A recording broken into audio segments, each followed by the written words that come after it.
Hey everybody, welcome to the Hammerheads Show.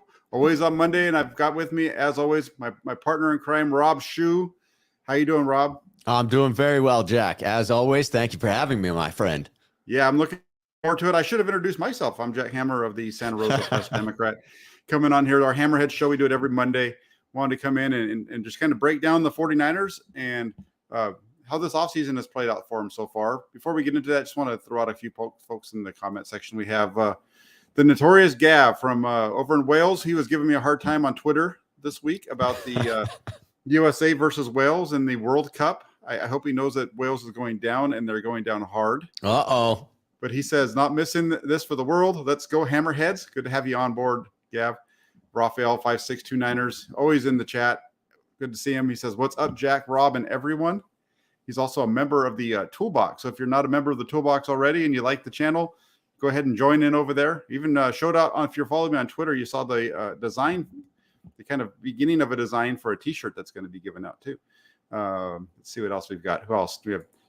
Dan in the house. He says, hi, Jack, Rob, and everyone. Good to have Dan on board as well. And see, this is what I'm talking about, Rob. Wales is greater than Team USA. I can't with this guy. I don't know. I love the country pride that's taking place here. It's good back and forth. Absolutely, and it should be fun. Where is it? I don't even know where the World Cup is this year. I think is it in Qatar this year? I don't know where they're having it. You could have named any country in the world, and I'd have said, yeah, sure, that's where it is. I'm pretty sure it's in Qatar, which is QATAR. I think it's where it is. I don't know. We're in 2022, and I think that's where it's taking place. So I'm not a big, it's a good thing that I stick to football. I'm not a big soccer head. I like the original football, as they say, but. It's not my passion like football is, but no, nor mine. It's pretty low on that list. I did have the opportunity to be at the World Cup when it came to the Stanford campus, right? That was like back in, I don't know, 95 or so. And it showed up right across the street from where I worked. So I was at this Red Boy Pizza that I worked at. And the entire shopping center was taken over by all these crazy soccer fans. I mean, it was nuts. The Brazilian fans were lit. It was something to behold as like a 16-year-old kid to watch all these nutty soccer fans. Like the police didn't even know what to do. They didn't give out DUIs because it was all these international fans. They would just sort of say, hey, listen, take it easy, get back to your hotel. Please just don't wreck stuff. Yeah, oh, totally.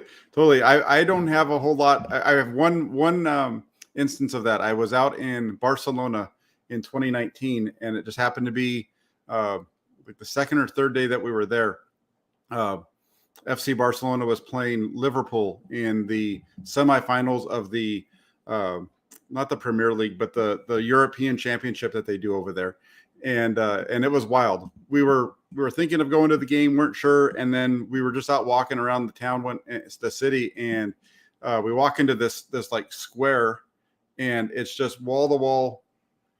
Liverpool fans. They had just kind of gotten taken out of that area for having too much fun, and my girlfriend says to me, "Look at that! Look at all the Coke cans all over the ground." Because it was red, right? Just red all over the ground. I looked down and it was just they were all beer cans, all just the ground. It was basically like you're just walking on a carpet full of beer cans. It was crazy, and then they're marching down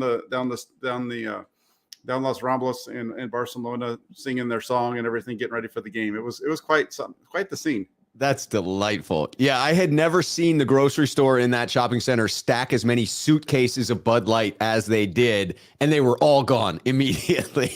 Exactly. Heavy beer consumption. Yes, definitely. You see, and Andrew's late to the party, so he missed the whole fact that Gav has been giving me a hard time about Wales and USA in round one of the World Cup. And as Gav so nicely pointed out, it starts in November in Qatar.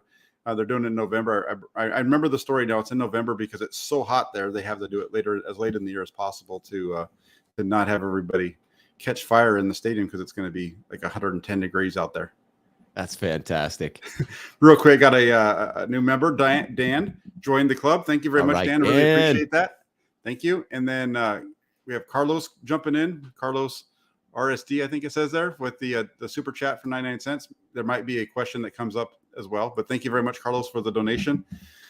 So let's get into it, Rob. The 49ers are now on summer vacation, right? They were out doing they had OTAs that will start off with rookie minicamp about a month ago, and then they had 2 weeks of OTAs followed by minicamp last week. They've now canceled this week's OTA session, which makes sense.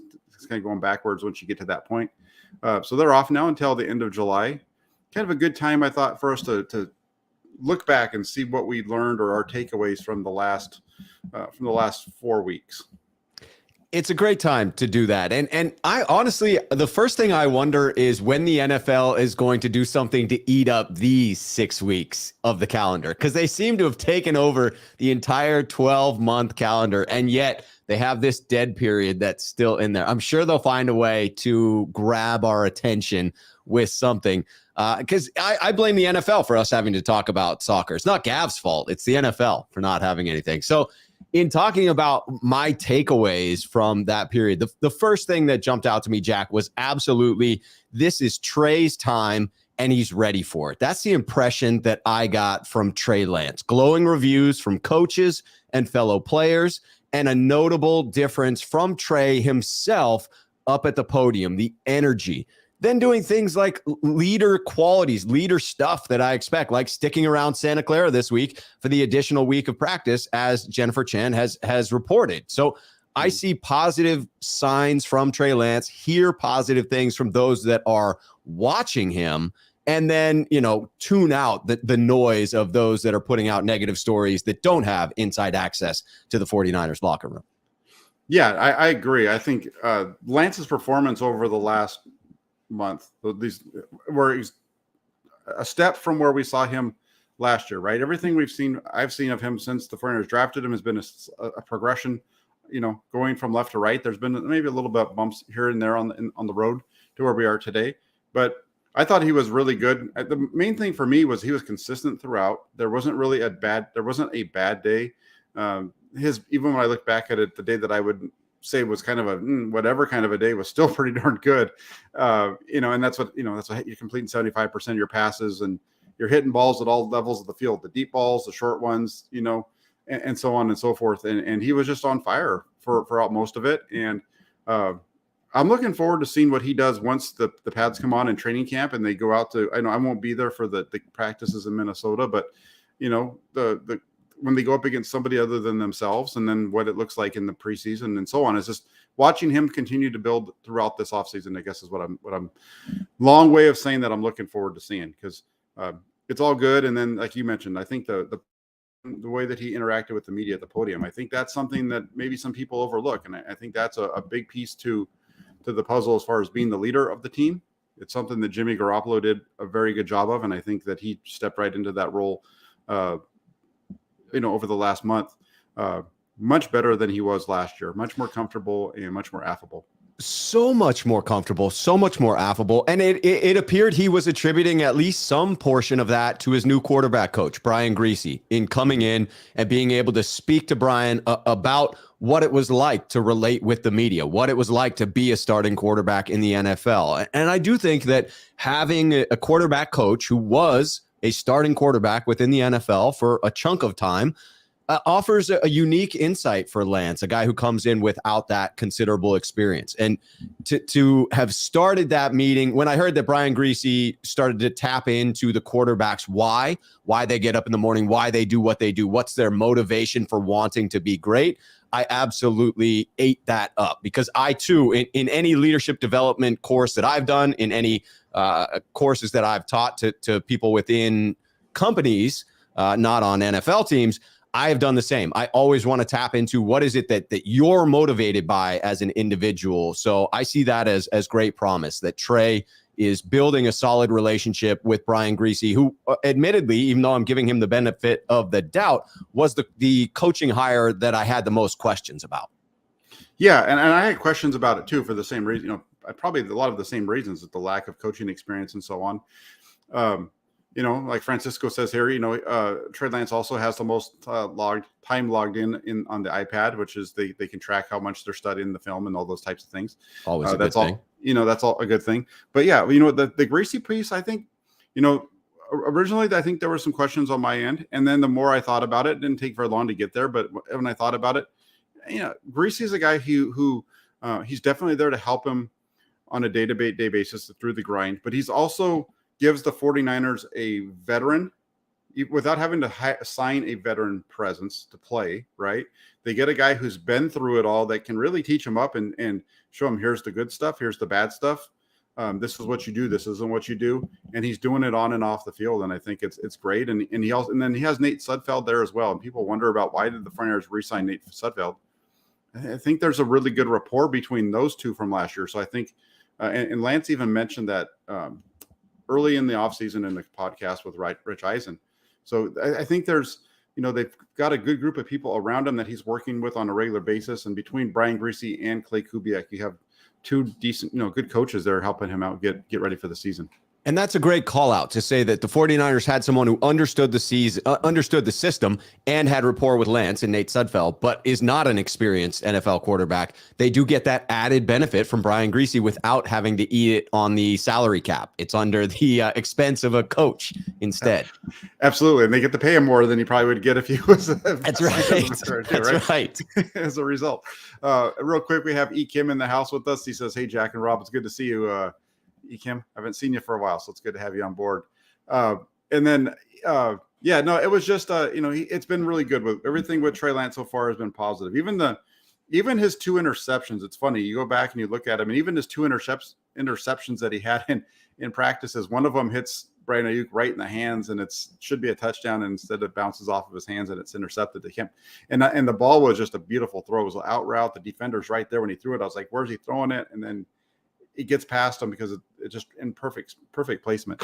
Anyway, and then the other one was, I think if it had been Deebo Samuel, it's a catch and not an interception. But it was an interesting camp with Trey Lance, and like I said, I'm really just looking forward to seeing what he does moving forward. For me, the number one thing, and it's not even a player or anything like that. Maybe you could say it's players, but for me, the biggest takeaway that I have is they come out of this period, they go into the summer, and they're healthy.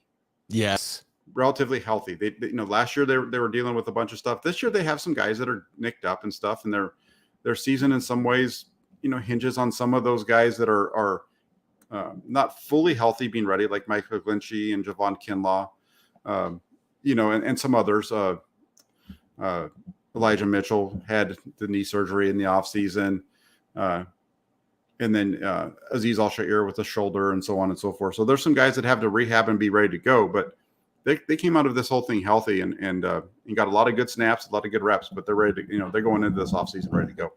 That's a great call out. It seems that those rookies that didn't play towards the end, it would seem as if those are more minor. Was that your impression that like the hamstring strain for Danny Gray, that's not something to be overly concerned about going into camp? I wouldn't be overly concerned about it. I for a guy that's a speed wide receiver, that's kind of the way that he's looked at. It's right. A little concerning when you have a hamstring injury, but he has a month and a half to get that worked out and ready to go. It should be fine by the time they get back for training camp in the preseason. I'm a little concerned about that because it's just lost reps for a rookie. Right. I'm more concerned with like the lost reps for him than I would be obviously with George Kittle or even Deebo Samuel or so on, because this is somebody who doesn't know the system yet. They're learning it. And I would think that every snap you could get in practice would help you out to be ready in July so that those guys can hit the ground running completely. I agree. I was listening to Matt Mayoko and Jennifer Lee Chan yesterday when I was out for a nice walk in the sunshine here in Portland. And Jennifer Lee Chan did bring that up, that, you look back at Brandon Ayuk's initial rookie season and the lingering issue causing him to have a slow start, and that it's a long season for these players coming in from college where it's already a longer season. If you come in with a lingering issue, that can be a concern and not really allow you to have the type of breakout performance you might want in a rookie season. So hopefully this 6-week period is enough for Danny Gray to get right, and then he doesn't suffer any type of a setback in the preseason. Yeah, because he was moving around. It wasn't like he was just standing around and doing nothing. They had the gun out there, so that's how you kind of knew what it was. They talked about it too. So it was kind of a bummer to not see him run around more than we did. It would have been nice to have seen. We only got one day as the media folks. We only got one day to watch him play against the veterans. Yeah, that was a little bit of a bummer. But we'll see how it works out. I mean, I was bummed anyway that we're not going up there this week just because I love to go watching football and watching practice. So that's why I was bummed about it. But in terms for Danny Gray, it's just a bummer to see him miss some reps. It would have been nice to see him get. So we'll see how that works out in late July, beginning of August. Yes, we don't have to wait too long. That's a good thing. The next observation for me coming out of this is that I'm left after the Mac retirement news, which again, I have completely admitted caught me off guard because I was leaning the other direction with that. I'm left with the very distinct impression and comfort of the fact that the O-line has excellent depth.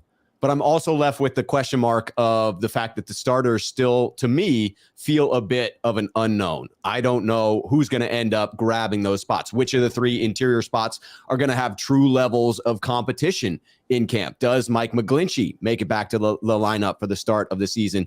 So I was hoping we would get the affirmative news on Alex Mack, and then we would only be looking at the interior guard positions and the health of Mike McGlinchey.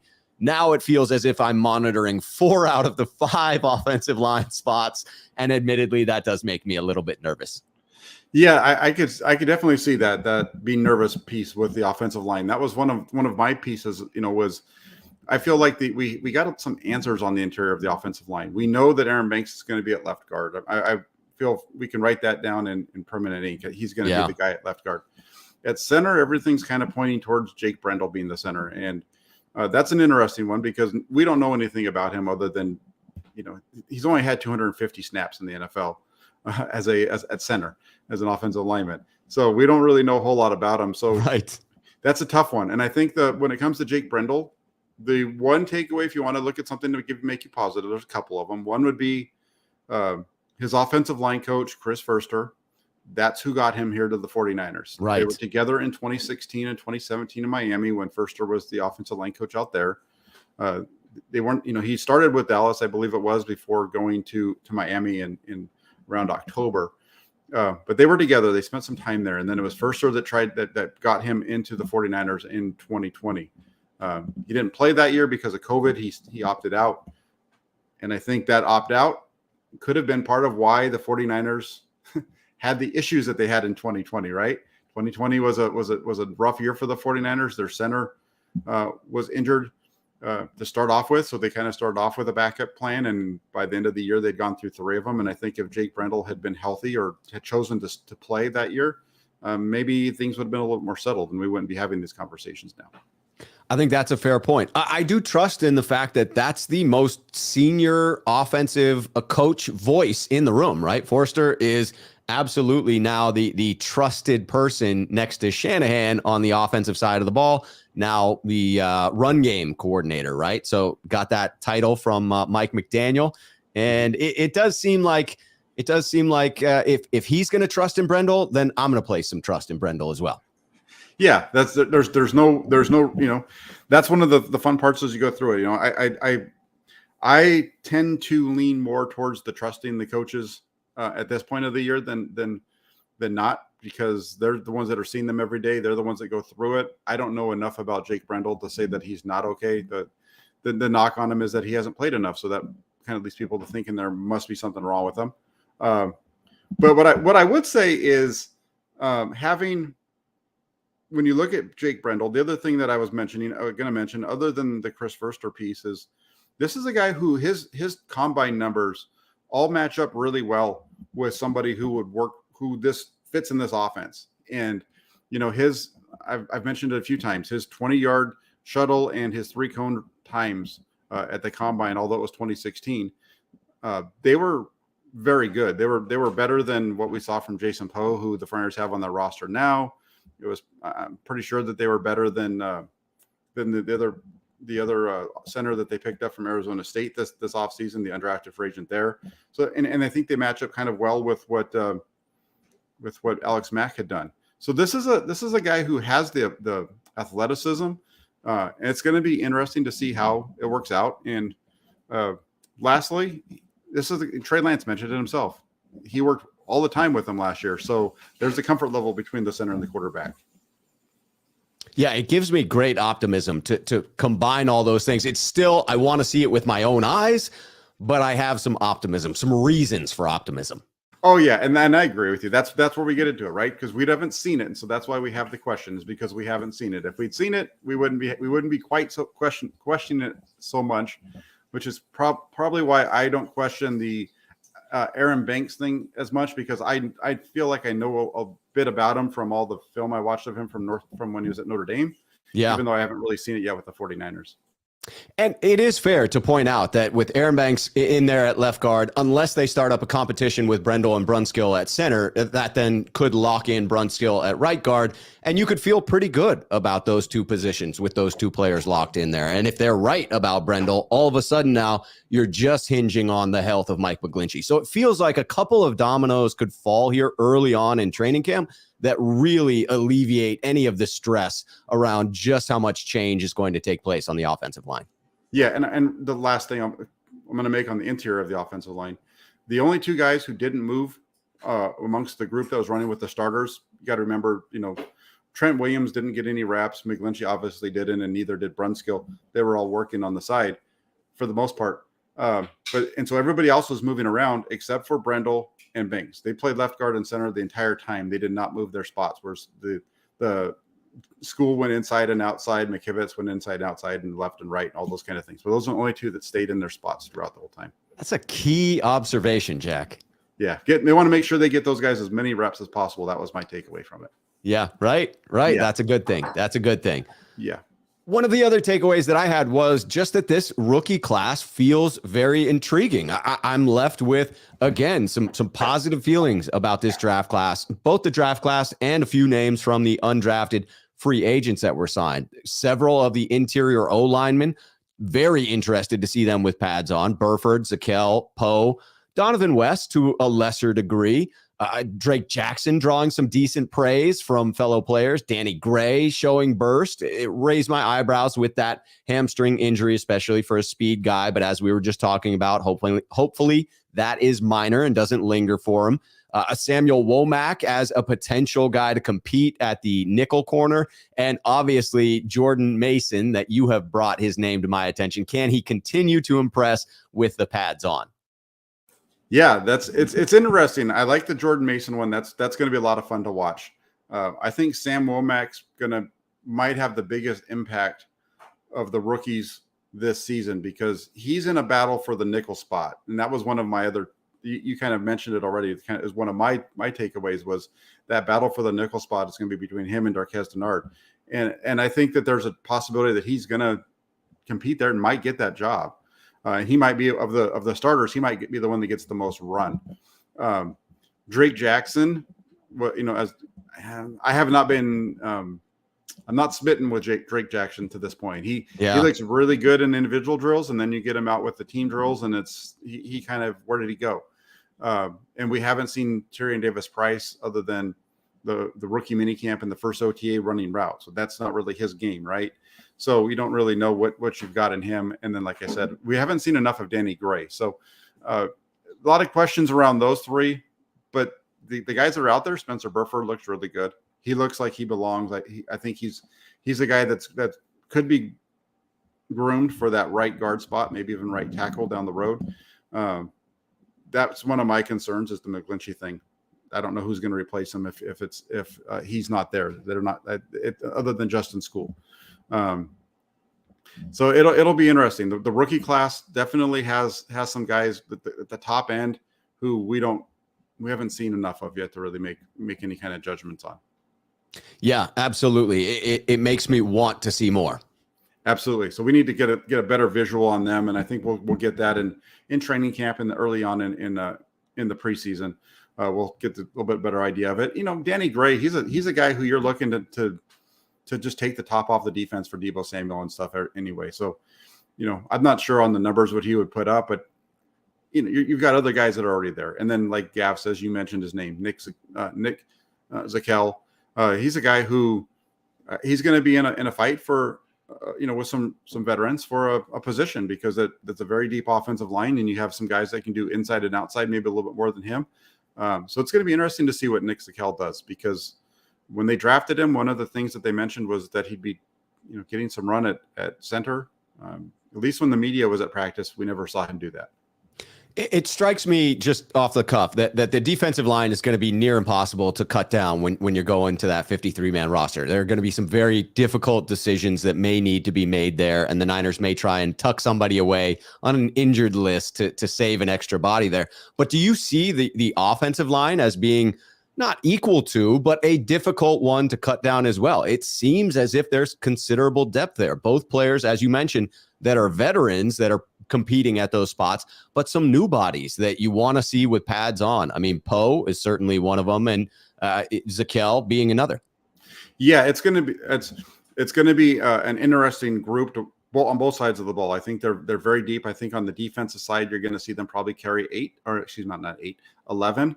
They had 11, I believe, on their initial 53-man roster last year, so I think we'll see them carry 11 this year. On the offensive side, generally they carry 8, but if the 49ers only go with 2 quarterbacks, if they can get one of them to the practice squad, or if that's the direction they try to take, well, then maybe you can carry a 9th. So it's going to be that's going to be a tough group, because you again, I think Burford makes it. Does Zakelj make it? Right. Does what do you do with Colton McKivitz and Justin School? Do you try to get them through waivers to put them onto the practice squad? Those types of things, and that's when it starts to get a little bit tricky. And I think the 49ers are in some of those moves. Or in that place with some of these guys this year. Yeah, because McKivitz, you were able to sneak through to the practice squad last year, but now you have Week 18 tape of him out there holding it down, and so it's a question: will you be able to sneak him through again? Yeah, exactly. Can you get him through, or just in general, some of these guys, or if you want to try to do that, say for example with Zakelj, right? Or if you want to try to maybe, he's not there yet, so you want to try to maybe squeeze him through or something like that. You're running some risks, and it'll be the cut down this year is going to be quite interesting to see how it works out. I agree. I'm going to be all ears and eyes at that point. Absolutely. So we hit on a couple of them. We hit on the Nickelback one. That was mine as well. We hit on a bunch of mine. The other one was Deebo Samuel. That's a big one for me. Was huge. Yeah, and we didn't see him until the mandatory minicamp. He showed up on Tuesday. He was there on Wednesday. I think that was just a big statement, the fact that he was there, right? There's, DK Metcalf's in a similar situation, and all reports are he's not even going to show up to Seattle's minicamp. Right. And so, the guys that are out there that haven't gotten their new money, they're all staying away. Deebo Samuel, he showed up, and, he didn't do a whole lot. We saw him run around a little bit on Tuesday. We saw him playing catch with Coach Shanahan's son and the wide receiver group on Wednesday. So, we didn't see him on the field. For me, watching the way that he was interacting with his teammates, and especially the way that he was getting after it with them, as far as being vocal during 7-on-7 and team drills, for me, that was, I think, a positive sign. And it was something that says, if you're not sure if you want to be back there, you don't act that way. Or at least I wouldn't expect to see a player who is disgruntled participating in the way that he was. I agree. That one was on my list as well. Granted, I had a long list of these observations, and so I've got a few of them on there. But yeah, Deebo showing up, the simple fact that he was there, no further evidence of unrest coming from his social media accounts, and then all smiles while he was there. Plus, playing catch with Kyle's son, it gives me a sense of like, regardless of how he may feel about the front office or John Lynch or Parag or whomever he wants to direct his animosity towards with regard to the contract situation, it doesn't seem to be spilling over into his relationship with Coach Shanahan. I wouldn't imagine if you were upset with Kyle Shanahan that you would be playing catch with his son in a jovial manner. Right. Yeah, that wouldn't make sense. So I think that's a positive for the 49ers, and it shows that they're moving towards the right direction with Deebo Samuel. And I expect this. I've said all along that I feel like he's going to be back. Yep. And I do feel like it was all about money. And I think maybe, I know that they talked about the usage, and the reason that there's the usage thing is a question is because that affects his money. Call goes back to the money, because the more they use him in the running back role, there's maybe the 49ers might try to pay him a little bit less, but then also his earning potential might be cut a little bit because of the pounding that he takes there. Yeah, absolutely. When you're coming up against defensive linemen as opposed to more of the linebackers or defensive backs, that can add to the wear and tear on the body. That's for sure. Yes, absolutely. What's the next one for you? The next one for me is the idea of special teams potentially being a special unit. So early on in the offseason, I got excited for the unit with all the additions that they made. Core special teams guys being brought in, Ray McLeod, Oren Burks, George Odom. Then it was overshadowed for a little bit. The draft came along and we sort of began to look at newer, more exciting pieces. When Brian Schneider spoke last week, it reinvigorated my hopes for that unit because you have the investment in talent. I now see that unit as having the core players it needs to be a special teams unit. Now I hear players that I trust coming out and speaking to that. Juice, I know Notorious GAV was watching that. Juice talking about Schneider's fire and his aggression and translating that to the field, attacking, bringing it to teams. And it's not something that I have come to expect from 49ers special teams. We don't tend to attack with that unit. Typically my mindset when special teams is out there is like, come on, don't screw this up. Like, just get us the ball and don't let something catastrophic happen. I look forward to a different mentality when that unit is out there and believing that we can take advantage of other teams in that way, as you see other teams do to us on occasion. Schneider's units with the Seahawks had done that to our team several times. So I'm excited for that.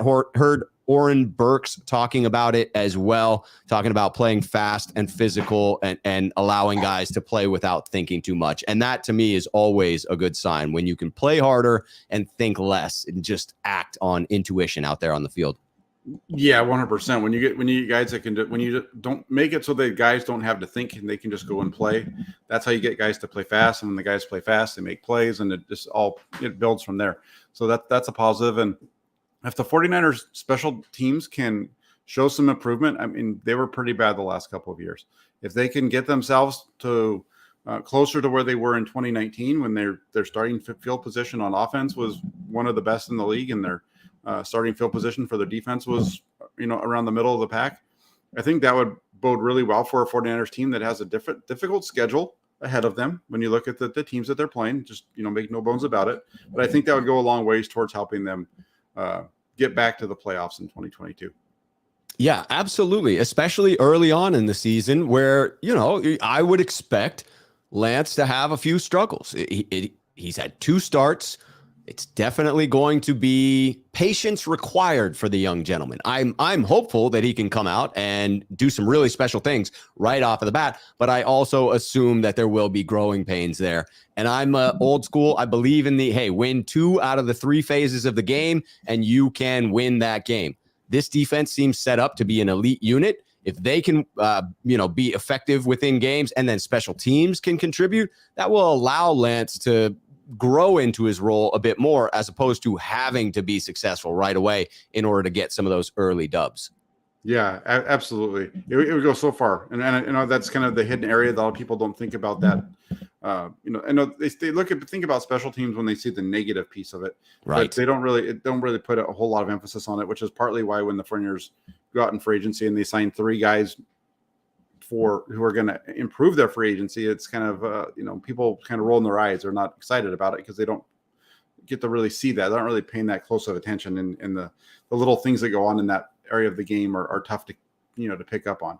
Right. If you want to know the importance of it, viewers, go back and rewatch the first half of 2011, where defense and special teams absolutely carried the 49ers to some of those victories. The one against Seattle that Schneider was referencing, where you had Ted Ginn with the big return. I mean, those were some special games. And is it better in some ways to watch your offense put up those points? Sure, it's a little more exciting, or, it's a little more consistent. But when you get that splash play on special teams out of nowhere, that's also pretty unique and exciting in its own way. Absolutely. And real quick before we move on, I missed this one earlier, but I got to put it up there. Blind Tom, thank you very much for the super chat for the $10. I really appreciate it. You're always on here, checking out in the chat section, and really appreciate your super chat. So thank you very much. For me, I think the next one for me that kind of stood out was Talenufunga. I think here's a guy who I felt early on in the offseason that this is a guy that the 49ers really liked and would be moving into the starting role this year. And I think what we saw from him during the OTA period and minicamp so far is a guy who has shown improvement and is getting better. So that's something definitely to look for, is that Talenufunga moving into the starting lineup. He's taken, all the reps with the starting group.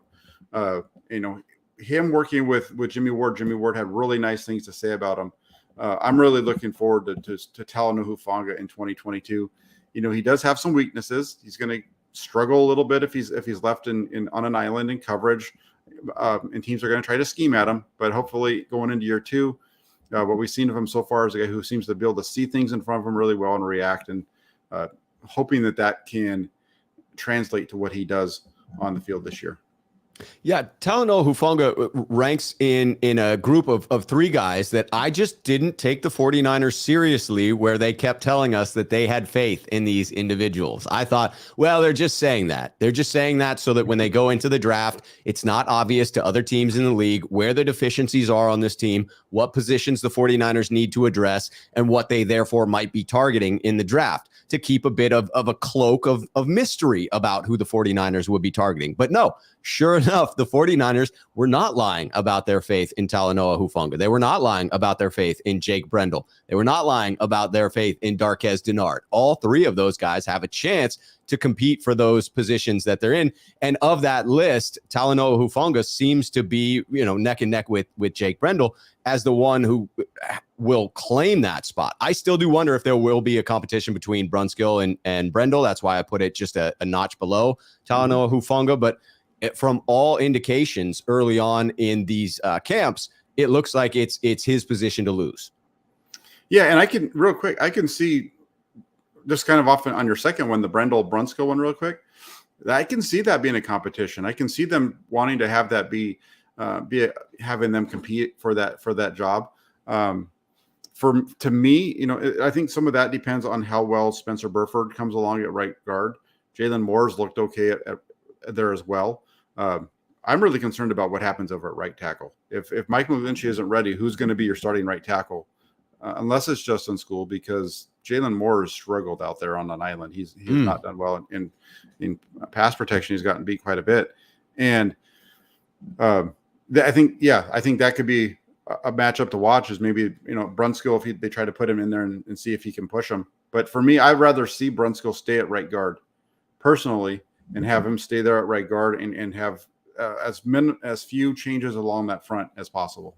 That makes perfect sense to me. When you glimpse at what Justin School looks like out there, does he look to be pretty fully recovered from that injury he suffered in the preseason last year? Yeah, he does. He was looking really good at tackle, and he bounced back and forth between left and right. Primarily had been on the right side, I believe, and he was doing pretty good. You could see the difference when he would slide inside and Moore went outside. You could see a difference. Moore struggles a little bit more on the island that is the outside tackle. So it'll be interesting to see how that all plays out. But you could see a big difference between the first unit and the second unit. And the first unit, like I was saying, was mostly made up of your guys numbers, 4 through 8 amongst their offensive linemen, in my opinion. And that does dovetail into my next observation, which is that, it could be a reflection of more in that pass protection. It could be a reflection of the observation that edge rusher is deep as hell on this team. When I look at the list of names, Nick Bosa, Samson Ebukam, Drake Jackson, Charles Omenihu, Kamoko Toure, Kerry Hyder, and Jordan Willis, it really feels like, if you look around the NFL, 6 starting caliber names on that edge rusher list within that group. And that's wild to me, that you could potentially have 3 waves of bookended pass rushers coming in that all can be effective within that defense. That's a nightmare for opposing teams. You're able to keep your defenders rested so that you have a rested Nick Bosa in the fourth quarter, and you are able to consistently generate pressure. Yeah, and you're not even talking about, Charles Omenihu and Eric Armstead in the middle when you talked about that, right? Or, Kevin Givens coming up the middle. Right. You're just talking about the guys on the edge. They have that same kind of thing in the middle in the rotation. So this is a defensive line that's going to just give you fits. And I think when I talk guy like Jalen Moore struggling, you got to remember that he's struggling against Kimoko Ture, who is a heck of a speed rusher around the edge and very good with his hands. He's struggling against Kerry Hyder. He's struggling against these guys that are high-level defensive ends in the league. So it's not quite like what he might be facing against some of the other teams that they're going to be going up against. No, typically you're like second, third string rushers, or I mean, not scrubs. These are all NFL players, but they are players that are a significant drop off. It just doesn't feel that way for the San Francisco 49ers. Sure, there's a big drop off from Bosa to the next person, but that's not because the next person isn't good. It's because Bosa is elite. It's wild that a third string defensive line might be able to start on a couple of other units within the NFL. Yeah, no, and you're right. I mean, that just tells you how good of a player Nick Bosa is, because it was amazing watching Nick Bosa really quick out at practice. He hadn't been around all week. He shows up the first day and he looks like he'd been there all along. He's in good shape and doesn't look. It's Nick Bosa. He's a guy who he's going to be making big money, not this year because next year. And that's also going into that. Nick Bosa, the piece of, I might just kind of slide into another topic, was Nick Bosa saying that there's no talks going on with his contract. Right. He's fine with it. Seem totally fine with it. Yeah, and the fact that the 49ers are moving forward without him, I think they're gonna stagger, the two contracts that they need to get. And I don't think that was anything new. I think that was something that I know I had read about that early in the offseason, and I had been talking about. I think that it's Deebo's time going to get done this year, and then it's next year is the year that you see a deal for Bosa get done. But the fact that Nick Bosa isn't getting a contract this offseason, do you have anything about that you either way, one way or another? I mean, I guess I am a little bit surprised that he's okay with the idea of not getting it done this offseason. I anticipated that they still would work on a Bosa contract, that they still would get it done this year and not bump up his money for this coming season, but use that time to make him satisfied now, as opposed to allowing more contracts to get signed, that number at the top of the field to just go up. I guess there is a part of me that's starting to question the 49ers' rigidity in that regard, in saying that we get these big contracts done primarily in July and we're not worried about being first. Like, we're just going to take our time about it. It seems to cost them money in doing so. And I guess I'm unclear on what the advantage is on waiting. Yeah, I don't know what the advantage is really, other than potentially because of an injury or something like that. I don't know what else the benefit is to the 49ers other than that. And I agree. Like, in the 49ers perspective, it makes sense that they'd want to get that deal done earlier for Nick Bosa. But as far as Nick Bosa is concerned, you'd rather kick that can down the road a little bit, because you know that month you're going to get paid more the longer you wait, as long as you're okay with waiting. Right. It's probably going to net him another 10 or 15 million over the life of the deal. Yeah. It's going to give him probably a couple $1 million just right up. If absolutely, like you said, at least maybe 2 or 3 million more annually with whatever that deal comes out to be, just by the way, with the way that the cap is changing and these contracts are changing. Absolutely. I saw an article recently where they were saying that the Aaron Donald deal set the floor for Nick Bosa, and I don't think that was that far off. Wow, that's something to think about, because that was a sizable deal with some significant guarantees. Yeah, it was, but I think Bosa's a guy who, what is Donald, about $30 million per year? I think that's what it came out to be with his. Yeah, about money. that. Yeah, and I think for Nick Bosa, you're looking at something over $30 million per year annually is what that contract's going to be when he signs it. That is going to be staggering, but that's what you pay for a premium player at a premium position. And the 49ers are not hurting for cash, right? They're able to give a big signing bonus up front. Jed York has plenty of money rolling in from all of his Silicon Valley investments. So I'm guessing they'll be able to get that deal done. And it makes me feel a little bit easier when a player takes Bosa's stance, which is, I'm not worried about it. Like, should I be worried about it at this point? Maybe, but I just leave it in my agent's hands. I'm not concerned about it at all. That leads me to believe that while I'm sure his agent will play hardball, I don't know that it will get contentious. Yeah, and it might get there, but that's really for next offseason. And uh, the way the 49ers do their deals, it always seems to be contentious. It doesn't seem like there's ever one that's really easy, right? Yeah. Yeah. So They must start with a real low first number every time. it sounds like it. I mean, if you go back and you read the article that Mike Silver put out on George Kittle's extension when they did that thing, it really seems like that's kind of what they do. Yeah. And hey, I mean, in a negotiation, those two starting points are what end up leading towards the meeting in the middle. So if you start real low, it makes it easier to meet a little closer to that low end. Yeah, absolutely. I think we have time for one more. What's your last takeaway, Rob? My last takeaway on this one is just a bit of relief that the team, the language that I heard from the team now is consistent.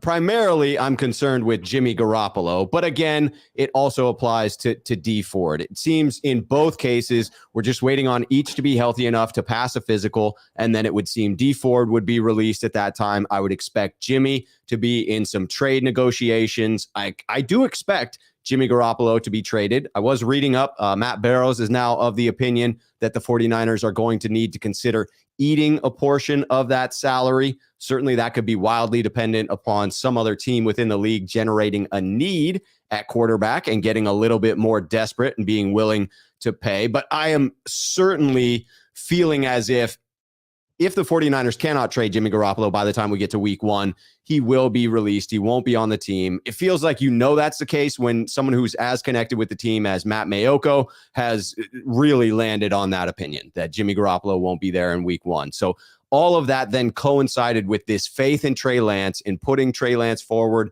as the face of the franchise. I would have loved for even stronger language around Trey Lance, QB1, and a launch of the promotional materials by the team. But it was enough to make me feel like, okay, we've finally made this awkward, bumpy transition from one to the next.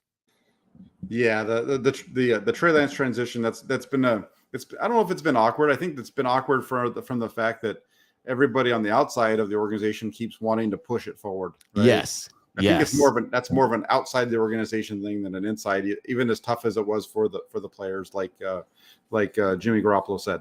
The Dee Ford thing, yes, that's a good one. That the 49ers, if they can move on from him a little bit, that would be, or move on from him and make that decision. They've already seemed like they've done that. No word on him actually showing up for a physical last week, like Kyle Shanahan mentioned. He thought he'd be in towards the end of last week, but there was never anything given definitive on that. But moving on from Dee Ford, getting the Jimmy Garoppolo thing done, if they can figure out those two pieces and get those settled, that'll go a long way towards also helping with the re-signing of Deebo Samuel as well. Getting some free money that they can, or some freeing up some cap space so they can go out there and give him a signing bonus and so on and so forth. As far as Jimmy Garoppolo and the 49ers having to eat some money, I don't disagree with that. I think that's something that's been on the table all along. I think the way that happens, the only way that happens though is for, we're going to pay some of his contract for you, but you're going to have to give us something in return, and that maybe instead of a 5th round pick, it's a 4th or something along those lines for them to do that. Yeah, that makes sense. Yeah, because otherwise you're looking at the other way that a team that's acquiring Jimmy Garoppolo is, it's got to be kind of like a sign and trade thing. The 49ers aren't signing him; it's the other team that's signing him, but they've got to be able to get a deal in principle agreed to prior to the transaction taking place. And you would think from the language we're hearing from Jimmy's camp that there's now a considerably more willingness to do so, because Jimmy doesn't want to find himself close to the start of the year without a position. At that point, it's going to be very hard for him to get paid what he might want to get paid this year. I don't think he wants to be released and sitting out there as a free agent. So I would assume that he and his agent will be willing to deal with that new team in renegotiating that contract. I hear you. I agree with you. And then like Andrew here says, he says no money will be eaten. It'll be a trade contingent upon a rework deal. I see that as well. It's either going to be the 49ers paying a little bit of it, or it's a rework deal. Because there was a report not that long ago that Garoppolo is open to restructuring his contract, which would be the rework deal piece. And that, what's his cap hit? $25 million this year. So that helps the team that's acquiring him kind of bring some others in there. I still think he's going to Carolina. I think it makes too much sense for him to end up in Carolina or maybe Houston. Cleveland is a possibility, but there's too many variables, I think, with him. Yeah, a lot of variables to try and predict with Cleveland, but it could get ugly there. And if it did, you could see Jimmy as a potential bailout plan. Sure, because they could take him on right now. I believe they have the cap space to do it with his contract the way it is. You'd think that he wouldn't mind going back to Ohio. It's not that far from Chicago. No, must be nice to be flush with cap space. Right there, you go. And then Jay Aguayo, thank you very much, Jay, for the donation. He comes in with the super chat. He says, Jack and Rob, Bosa understands the business of football. Absolutely. He does. And it helps that his brother got a $100 million contract and can afford the private chef that I'm sure Nick uses as well. So when your family's rolling in money, it makes it a little easier to be patient on your money arriving. Absolutely. That's what we talked. We talked about this earlier, I think, in a few weeks back about the difference between some of the things with Nick Bosa and Javon Kinlaw and the way that, those whole things have played out over the last, the storylines that involve Javon Kinlaw, and then you kind of compare that to the background for Nick Bosa. It makes it a little bit different, right? Yes, it does. Bosa has the money. He has the bloodlines, right? His dad's been in the business. Now he's got an older brother in the business, and he's the third one to come along. Just in that, I think there might have even been an uncle or something else out there as well. So they get it from a business side. They're there to play football. They enjoy the game, but at the same time, they realize that it's a business completely. Yep. I mean, he's out there buying boats in the off season, so he's already doing all right. Yeah, he said that's what he said, right? I think he lives in Fort Lauderdale, so he bought himself a boat. So hey, as one should. Yeah, he's out there. See, that adds to the theme of if you I don't know if you noticed this, Rob, but you go to the Giants and you have the captain, their first baseman is the captain, and Brandon Belt, he calls himself the captain. And then you have on the Golden State Warriors, you have another really good seaman in Clay Thompson. He's out there, sailing the bay on a regular basis, right? And then you bring it over to the 49ers, and you've got Nick Bosa. Nick Bosa is the captain. Out on the boat, enjoying the open seas. That's right. See. Now, if Gav is in the comment section, or if Gav's paying attention, he should realize that I just said that Nick's the captain, and he'd probably want to say that it should be Juice, but we need. And he was bringing in I think he asked the question whether we could start calling Juice Uncle Juice at this point with his 11th year in the league. Yeah, he's getting up there, right? He is. Gather around the campfire, kiddies. Uncle Juice for captain. Absolutely. So let's go ahead and like Matt Muir says, I like this one. He says we have a Bay Area Navy. That's right. Brandon Belt, Clay Thompson, and Nick Bosa. That we have the beginning of our own Top Gun sequel here. That is a formidable trio. Absolutely. That's all the content that I had for today. Rob, what's going on with you? You have anything coming up on your channel in the future here? Yes, tomorrow we'll be back on with the mailbag episode. So if anyone has a question already on their mind that they want to fire my way, they can do so at 49ersmailbag@gmail.com. I will also send out a tweet in the morning asking for those questions. If you follow me on Twitter, you can look for that tweet going out. Or if you want to ask your questions live, just show up on the channel at 5 p.m., throw them into the chat, and we will go back and forth with the dialogue. There you go. Fantastic. So get over to Rob's channel. Make sure you subscribe over there. It's just Rob Shoe on YouTube. Get in there, get your mailbag questions over there so that you guys can have a good back and forth. I like to listen to those as well as I'm driving home from work. Over here on this channel, really quick, I mentioned it at the beginning, but I'll say it again. The Hammerheads Show, the Jack Hammer Show, now has memberships available. We call it the Toolbox. And in the Toolbox, there's 3 different levels. Pick it out. I'm going to be working on probably reworking the cost of the third one. But if you saw my Twitter handle over the weekend, there's some cool shirts that we're coming up with. Swan Song, who's always in the comment section, helped me come up with the design. He's working on some things to kind of fix it up a little bit with some ideas that I talked about. So it's going to be a lot of fun. The design is out there. Go check it out on Twitter. If you could do me a favor, though, before you leave, hit that like button. If you're not already subscribed to the channel, subscribe. And then on top of that, get yourself over to 49ers.pressdemocrat.com. That's where all the writing comes in. And that's where a lot of the topics that I talk about on the channel and Rob and I were talking about even today come from. So just appreciate everybody coming in. Rob, thank you so much for joining me on Monday like usual. It is my pleasure, Jack. Thank you for having me. Yeah, it should be a good one. And everybody have a great rest of your Monday. We got a big basketball game coming up in about an hour. So get ready for that. Go Warriors, and have a great rest of your Monday. Take care, and we'll talk to you soon. Cheers.